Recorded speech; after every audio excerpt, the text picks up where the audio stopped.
مفاہمت تو چلے اچھی بات ہے، اچھا ورڈ ہے، لیکن مفاہمت نہیں، بوٹ چاٹ قسم کے سیاستدان، یہ پوری ایک تاریخ ہے۔ تو جناب عمران خان کے حوالے ہی سے توشہ خانہ میں نااہلی معطل کرانے کے لیے عدالت سے رجوع کر لیا گیا ہے چیئرمین تحریک انصاف عمران خان نے کہ نااہلی کا فیصلہ معطل کیا جائے۔ اسلام آباد ہائی کورٹ سے رجوع کیا ہے کہ الیکشن کمیشن نے توشہ خانہ کیس میں سزا کے بعد نااہلی کا نوٹیفیکیشن جاری کیا اور چیئرمین پی ٹی آئی کو انتخابات میں حصہ لینے کے لیے نااہل قرار دیا۔ درخواست میں کہا گیا کہ اب کیونکہ چیئرمین پی ٹی آئی کی نااہلی کا نوٹیفیکیشن توشہ خانہ کیس میں سزا کی بنیاد پر جاری ہوا، اس لیے اس الیکشن کمیشن سے جاری نااہلی کا نوٹیفیکیشن معطل کیا جائے، کیونکہ سزا تو معطل کی جا چکی اسلام آباد ہائی کورٹ کی جانب سے، اور کہا گیا کیونکہ اسلام آباد ہائی کورٹ نے توشہ خانہ کیس میں chairman P T I Imran Khan کی سزا معطل کر کے ان کی رہائی کا حکم دے رکھا ہے۔ یہ انتہائی اہم ترین ڈیولپمنٹ ہے ایک ایسے موقع کے اوپر کہ جب بھاگم بھاگ لوگ جا رہے ہیں پاکستانی اسٹیبلشمنٹ کے کہنے کے اوپر کہ عمران خان کی پارٹی صدارت ختم کی جائے، پاکستان تحریک انصاف سے بلے کا نشان واپس لیا جائے۔ اور پھر کل اعتزاز احسن کا ایک انٹرویو بڑا وائرل ہو رہا تھا جس میں انہوں نے کہا کہ اگر یہ بلے کا نشان نہیں رکھیں گے، عمران خان کو حصہ نہیں لینے دیں گے، تو لوگوں کو ووٹ ڈالنے سے تو نہیں روک سکتے۔ یہ پولنگ باکس کے اندر اگر پاکستان تحریک انصاف کے ووٹر نے جا کر پاکستان تحریک انصاف کا اگر کینڈیڈیٹ نہ ہوا، بلے کا نشان نہ ہوا، بیلٹ پیپر کے اوپر اگر انہیں دو دو ٹھپے لگا دیے دو جگہ پر، تو وہ تمام کے تمام ووٹ ریجیکٹ ہو جائیں گے، اور اگر ریجیکٹ ووٹوں کی تعداد ڈالے کے ووٹوں سے زیادہ ہو جائے تو پھر کیا ہوتا ہے، الیکشن نل اینڈ وائڈ۔ تو پاکستان تحریک انصاف کے پاس بقول ان کے کافی آپشن موجود ہے۔ اس کے اوپر ڈیبیٹ بہرحال ابھی چل رہی ہے کہ اس کا فائدہ کیا ہوگا۔ اس کے اوپر آپ نے بھی کمنٹ کرنا ہے کہ کیا ایسے حالات کے اندر کہ اگر عمران خان کو یا پاکستان تحریک انصاف کو الیکشن لڑنے کی اجازت نہیں دی جاتی تو کیا یہ آپشن اختیار کیا جا سکتا ہے؟ آئینی اور قانونی ماہرین بھی اس کے اوپر رائے دے سکتے ہیں۔ پھر جناب سائفر کیس کا معاملہ، جج ابو الحسنات صاحب بڑے ایموشنل اپیلز کے ساتھ آ رہے ہیں۔ موصوف کہتے ہیں اللہ نے سائفر کیس کا فیصلہ اگر کرانا ہے تو ابو الحسنات ہی فیصلہ کرے گا۔ اسپیشل کورٹ کے یہ جج ہیں۔ چیئرمین پی ٹی آئی کے وکیل نے بیٹوں کی ٹیلی فونک ملاقات کے لیے بات چیت کے لیے درخواست جمع کرانے جب وہ سیکریٹریٹ عدالت کے جج ابو الحسنات سیکرٹ جو ہے وہ یہ جو عدالت کے جج ابو الحسنات ذوالقرنین کی عدالت میں پہنچے تو ان کا شیراز رانجھا کے ساتھ ایک مکالمہ ہوا، اور پی ٹی آئی کے وکیل نے یہ کہا کہ چیئرمین پی ٹی آئی کو بتائے بغیر اٹک سے اڈیالہ جیل منتقل کیا گیا، اور اٹک سے اڈیالہ جیل منتقل نہیں کیا جانا چاہیے تھا۔ اور پھر جج ابو الحسنات نے ریمارکس دیے کہ اڈیالہ جیل کے حالات سازگار نہیں، یہاں اٹک جیل سے ماحول بہت مختلف ہے۔ خود یہ جج صاحب مان رہے ہیں اڈیالہ جیل میں 2200 ملزمان کی گنجائش ہے، لیکن 7000 قیدی ہیں، اور درجن مرغیوں کے ڈربے میں 32 مرغیاں ہوں گی، تو کیا حالات ہوں گے؟ یہ وہ کہہ رہے ہیں، یہ کوئی پاکستان تحریک انصاف نے نہیں کہا۔ اور پھر انہوں نے کہا کہ جناب اٹک جیل میں چیئرمین پی ٹی آئی سے آمنے سامنے بات ہوتی تھی، اڈیالہ جیل میں حالات مختلف ہیں، یہاں بہت رش ہے، اٹک جیل میں سکون تھا۔ شیراز رانجھا نے کہا کہ چیئرمین پی ٹی آئی پر غیر ضروری سختی ہو رہی ہے، عدالت ان کے لیے بہتر کلاس کا فیصلہ کرے۔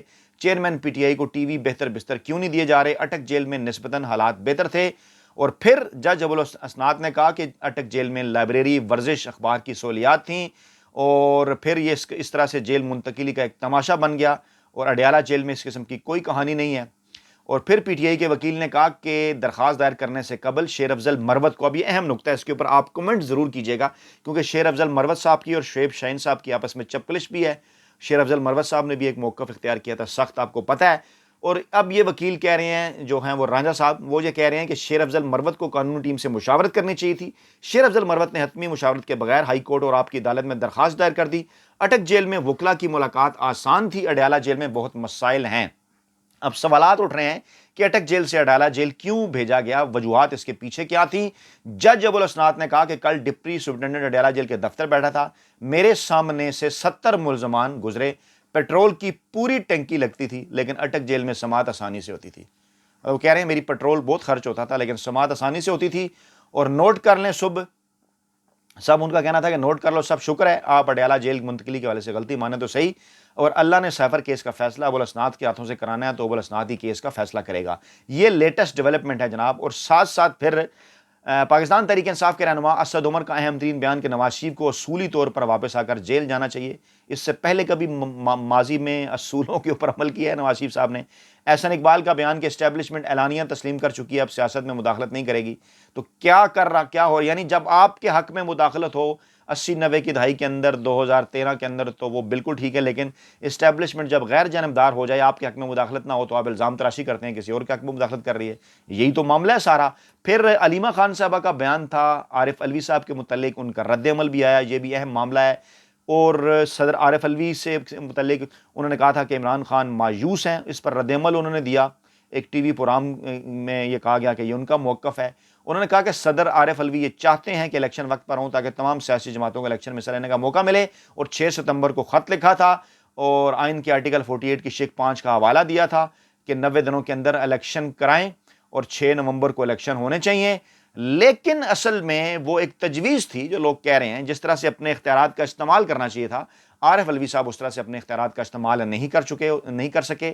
اور علیمہ خان صاحبہ کا یہ کہنا تھا کہ پارٹی چیئرمین صدر پاکستان ڈاکٹر عارف علوی سے مایوس ہیں، کیونکہ وہ اس طرح سے اپنا آئینی کردار جو ہے وہ نہیں نبھا سکے۔ 90 دن میں الیکشن کروانے چاہیے تھے، لیکن انہوں نے اپنا اختیاری اس طرح سے استعمال جو ہے وہ نہیں کیا۔ پھر دوسری جانب ابھی تک عثمان ڈار کا جو انٹرویو تھا، جو ان کے انٹرویو کا ایک فلاپ ڈرامہ تھا، اس کے اوپر ابھی تک گفتگو چل رہی ہے، رد عمل آ رہا ہے۔ وہ ڈرامہ مکمل طور پر فلاپ ثابت ہو گیا ہے، سوشل میڈیا نے اس کا پورا آپریشن کر دیا ہے۔ ہم نے بھی اپنی گزشتہ ویڈیو میں تمام تر تفصیلات آپ کے سامنے رکھی تھی کہ آخرکار اس کے پیچھے تھا کون، کنیکشن کہاں پر جا کے ملتے ہیں، اور کس طرح سے اوور ایکٹنگ کا مظاہرہ اس انٹرویو کے اندر کیا گیا۔ دوسری جانب کچھ جو ہے وہ چیئرمین پی ٹی آئی کے بیٹوں سے جو ٹیلی فونک گفتگو کرنے کے حوالے سے جو درخواست تھی، اس پر رپورٹ بھی مانگی گئی ہے۔ یہ بھی ایک بڑی ڈیولپمنٹ ہے کہ کیا یہ ممکن ہو سکتا ہے یا نہیں۔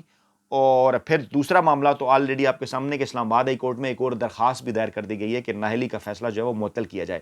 یہ میں نے دوبارہ سے ریپیٹ اس لیے کیا کیونکہ ملک کے اندر اب بن رہا ہے الیکشن کا ماحول، اور بڑا سرپرائز آیا ہے پاکستان تحریک انصاف کی جانب سے۔ آج عمران خان کی سالگرہ ہے، آپ سب کو بہت بہت مبارک۔ عمران خان ہو گئے ہیں جناب 71 برسوں کے، اور زمان پارک میں قرآن خوانی کا اہتمام کیا گیا، وہاں سینکڑوں پولیس اہلکار پہنچ گئے، درجنوں پولیس کی گاڑیاں پہنچ گئیں، رکوانے کی کوشش کی، کچھ ایسا تاثر انہوں نے دیا کہ خدا نخواستہ پتہ نہیں کیا ہو رہا ہے۔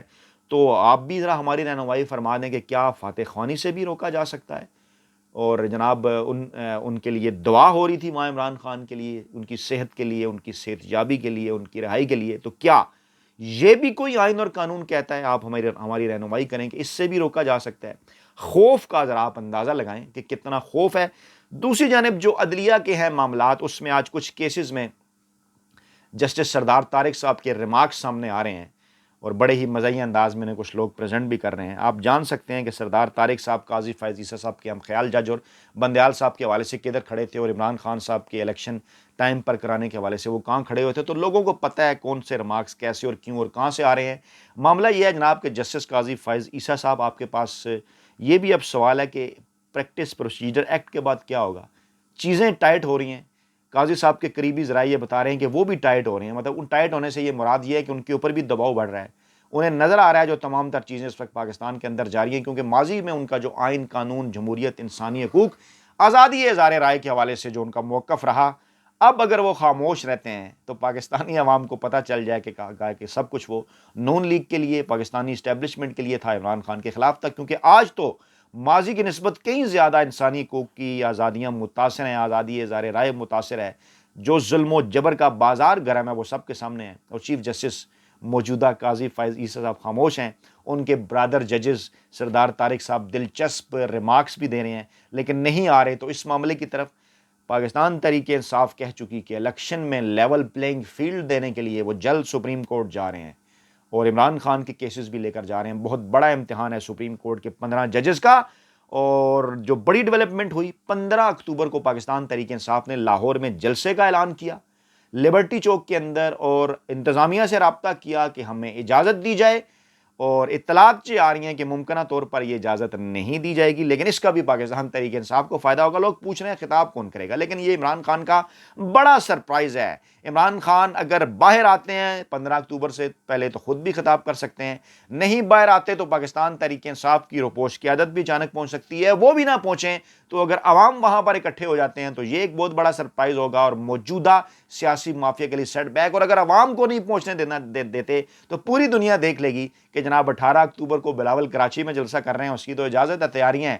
21 اکتوبر کو نواز شریف نے لاہور میں جلسہ کرنے کا اعلان کیا ہے، اس کی تو سب تیاریاں ہیں، انہیں تو اجازتیں دی جا رہی ہیں۔ مولانا فضل الرحمان ہو، جماعت اسلامی ہو، دیگر سیاسی جماعتیں اپنی کمپین شروع کر چکی ہیں، اور جب پاکستان تحریک انصاف اور عمران خان اس بات کا اعلان کرتے ہیں کہ ہم 15 اکتوبر کو لاہور لبرٹی چوک میں جلسہ کریں گے، تو کس طرح سے یہ رد عمل دیتے ہیں، کس طرح سے یہ ان کے رنگ اڑ جاتے ہیں۔ اگر تو اجازت دیں گے تو بھی پھنسیں گے، اور اگر اجازت نہیں دیں گے تو اس سے زیادہ پھنسیں گے۔ سپر کارڈ ہے یہ عمران خان کا، اور اب اگلے ہفتے کے اندر 15 اکتوبر سے پہلے، کیونکہ کور کمانڈر کانفرنس ہونی ہے اہم ترین، جس کو اسلام آباد کے باخبر حلقے بڑا ہی اہم قرار دے رہے ہیں پاکستان کے مستقبل کے ماحول کے حوالے سے۔ اپنا بہت خیال رکھیے گا، دعاؤں میں یاد رکھیے گا، اور پھر پی ٹی آئی 30 اکتوبر کے جلسے کے اوپر بھی غور کر رہی ہے، اگلی ویڈیو میں تفصیلات بتائیں گے۔